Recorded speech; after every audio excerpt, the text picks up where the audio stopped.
నమస్కారం ఈటీవీ 360కి స్వాగతం. ముందుగా ప్రధాన అంశాలు.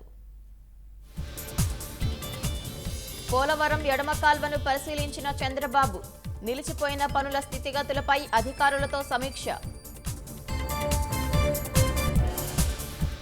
ఓ లక్ష్యంతో రాష్ట్రాన్ని పునర్నిర్మిస్తామన్న చంద్రబాబు పెట్టుబడిదారులు 5 ఏళ్లలో విశ్వాసం కోల్పోయారని ధ్వజం.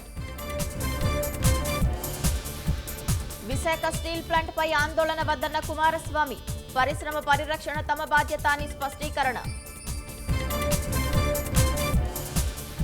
వైకాపా ఎర్రచందనం దొంగలను వదిలిపెట్టబోమన్న బండి సంజయ్ వీరప్పన్ వారసులను చట్టం ముందు నిలబెడతామని హెచ్చరిక.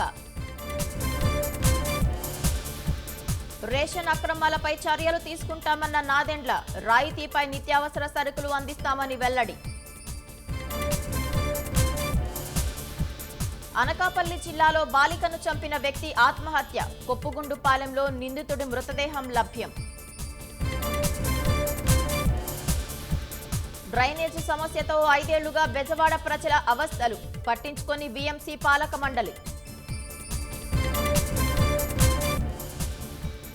బ్రిటన్ దిగువ సభలో భారత సంతతి హవా. కన్సర్వేటివ్ పార్టీ తరపున గెలిచిన శివానీ రాజా.